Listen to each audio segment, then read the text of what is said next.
Portugal will be playing the last round of 16 clash against Switzerland tonight, and their captain has been in the news for all the wrong reasons. He is not happy with the coach, and the coach is not happy with him. First at the club and now at the national team. What's wrong with Ronaldo? I honestly, I can't get my head around it because, you being a captain, especially at a World Cup, you can understand with club sides because there is a yo-yo out there, mood swings and, where the club is at the league level, where all of that really affects a player.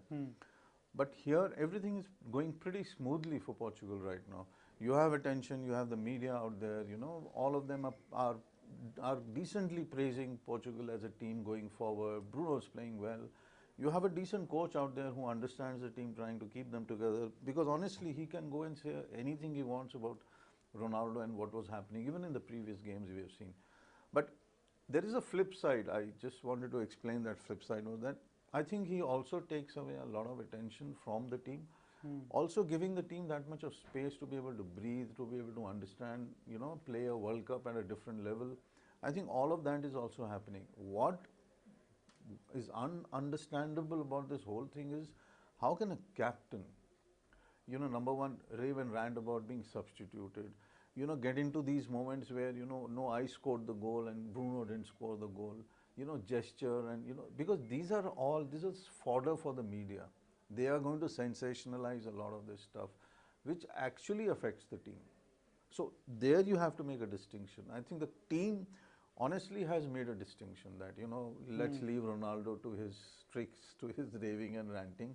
He's got another couple of years, so let's kind of, go along with that. And I think if it works out well, it's great. So, but with the coach out there, I think it should kind of, in a way, figure itself out. Where do you play him, in a sense, like even that poll, which I was coming to you with the poll, this was that around 60 to 70% of Portuguese in a big newspaper out there said that he should not be playing against Switzerland. Now, I don't know whether you agree with that or not. So, I mean, your take on whether he should play against Switzerland or not. Or, I mean, it's necessary that he plays because he's their striker, but most of the fans are actually going against it. And you were right when you said that media is creating a lot of fuss around this, because Ronaldo's claim to this is he was unhappy not because of the substitution, but because one of the Korean players told him in a very unpleasant tone that leave the field fast. And he wasn't happy with that. So that was his claim. So that's the flip side of the story. Now we don't know what actually happened, but media always wants to, be around Ronaldo, gather news around Ronaldo. So that just might be it. But coming to the point whether Ronaldo should play or not, looking at his stats, he hasn't been, as significant as he has been in the other World Cups or in the previous seasons at the club level. But he has this aura around him, that energy, which, makes the team more enthusiastic and, allows the team to camp deep, create chances. Maybe he might not be doing enough what he used to do, but he certainly motivates the players around him. So, I mean, just looking at the game now, I mean, how does the formations work here? I mean, this is a vitally important game. So, where do you think Switzerland versus Portugal, how are they going to be, against each other? In what is the format that we're going to be seeing in the game? I feel that Portugal were very good in the 4-2-1-2 formation that they played in their first match. They were quite compact, and they have players like Silva and Bruno Fernandes in the middle, who are very comfortable with the ball, whether it be passing or dribbling.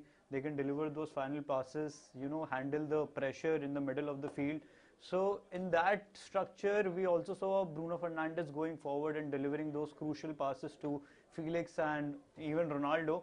So that could be good for them. But against Switzerland, who prefers to attack from the flanks, we might see them playing in a 4-3-3 formation and coming compact when the situation asks for it, or when they find enough space in the middle. They could create chances in the middle, but mostly they would start in a 4-3-3 balanced formation, and Ronaldo will be up front. What Ronaldo needs to do is convert the chances, because the midfield is certainly creating the chances from the middle.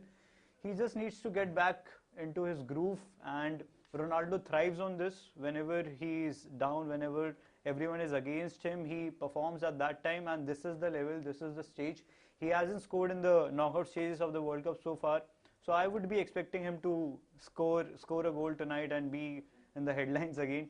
Are we looking at an upset here? I mean, what would you call an upset? Switzerland beating Portugal or Portugal beating Switzerland?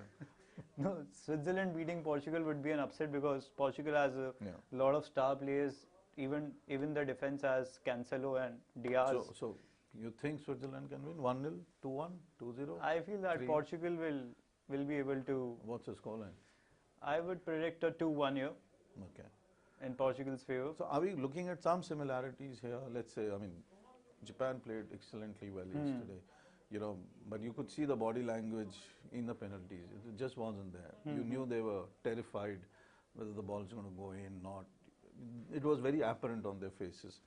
I mean, you saw against Korea, I think they played a very wrong game. Is Switzerland, let's put it in a very different manner, is Switzerland going to learn from this and then figure out what to do? I mean, you think they have the players with them, number one. And number two, when you look at formats, it's probably in this particular World Cup or maybe in major championships where the first half becomes so important that you don't concede. We saw that against Brazil also. Do you think they will play a defensive mode so that they don't get Portugal to score? They need to play defensively, and there are defensive shortcomings in this Switzerland team. They conceded 2 against Serbia, and that too, they were mostly conceding on the break. So they must be careful when they go forward, because anything can happen with this Portugal team. This Portugal team is very quick on attacking transitions, and they must be wary of that.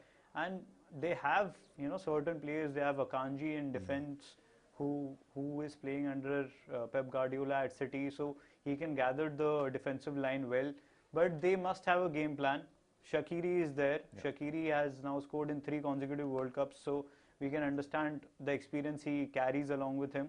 Shaqiri can be pivotal in the final third. Then they have Embolo, they have Granit Xhaka, who has been, you know, excellent at the club level with Arsenal. He gets into the attacking regions and he can, you know, prove to be decisive against Portugal. But Portugal has a really good team, don't you think?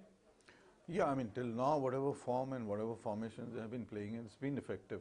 I think also a large part of it also goes to, as we said earlier, on how Ronaldo gets into those areas, those spaces that he can probably create as a striker. I think it also is of paramount importance that he comes on very strongly against Switzerland, because this is one game that's not going to make or break a national team, but this is their way if they're looking at the great Ronaldo winning a World Cup, you know. So this is probably the first stumbling block that you need to cross, and then of course you have bigger teams out there.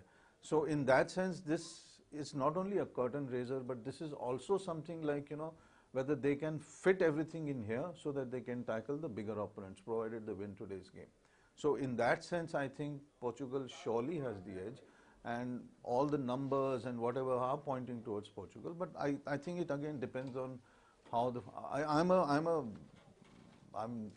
I always push this first half theory, because I think that's where you see how a match is probably going to go, unless it's a 1-1 like what happened to Japan. But the first half actually defines the game. It also shows the team's tenacity in so many ways, whether they can hang in, whether they can not hang in. Korea couldn't hang in, so they were left, you know, completely out of the place. So I think Portugal, I mean, I guess you're right on that front, that Portugal should and will go in with a decent scoreline of a 2-1. Of course, 2-0 is also there. Yeah, that's also a possibility. It's a possibility that Messi and Ronaldo can lock horns with each other in the final, but for that, Portugal and Argentina would have to win all their respective knockout series matches. That's about it from this episode. Stay tuned with us to get all the news, insights, facts and figures from the World Cup. You can also visit our News9 Live website, the sports section of it, to know more about the World Cup, previews, analysis and reviews. Thank you. This is us signing off.